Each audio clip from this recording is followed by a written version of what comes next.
قدر سخت مصائب ہے اس بچی کے، اگر خدا مجھے حوصلہ دے، ہمت دے، میں پڑھ پاؤں۔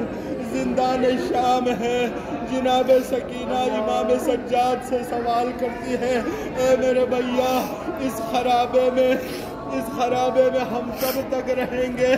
جب پرندوں کو آتا جاتا دیکھتی تو پوچھتی ہے، میرے بھیا یہ پرندے کہاں جا رہے ہیں؟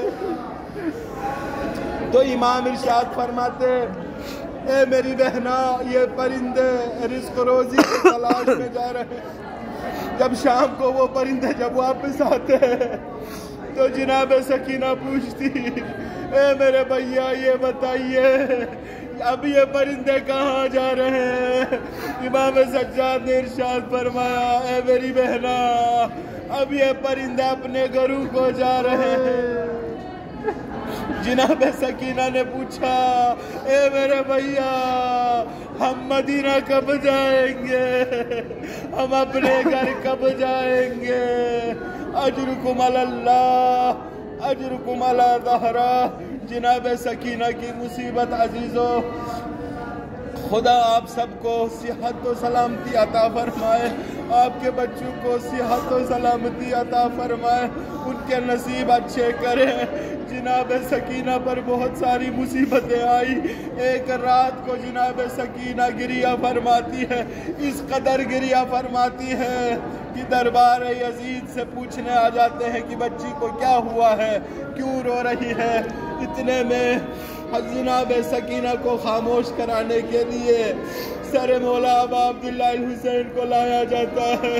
ایک دش میں سر مولا ابا عبداللہ الحسین کو جب لایا گیا، جناب سکینہ کے خدمت میں پیش کیا گیا، اس سے رومال کو ہٹایا تو جناب سکینہ نے سر مبارک پر اپنا رخسار رکھا اور ارشاد فرمایا، اے میرے بابا آپ کے بعد سکینہ کو تماچے مارے گئے، اے میرے بابا آپ کے بعد ہم بھوکے پیاسے رہے، اے میرے بابا آپ کے بعد ہمیں اسیر کیا گیا۔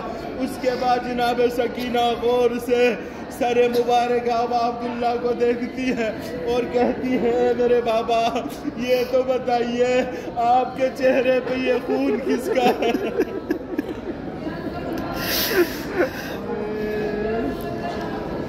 پھر جناب سکینہ سر مطہر سے مخاطب ہو کر کہتی ہے، اے میرے بابا یہ تو بتائیے آپ کے چہرے پہ یہ زخم کا نشان کیسا ہے؟ بابا مجھے لگتا ہے جس نے آپ کو مارا ہے بابا اس نے مجھے بھی مارا ہے، میرے چہرے کو بھی دیکھیے، جو نشان آپ کے چہرے پر ہے بالکل وہی نشان میرے چہرے پر۔ اللہ اکبر اللہ اکبر اللہ اکبر اللہ اکبر۔ الا لعنت اللہ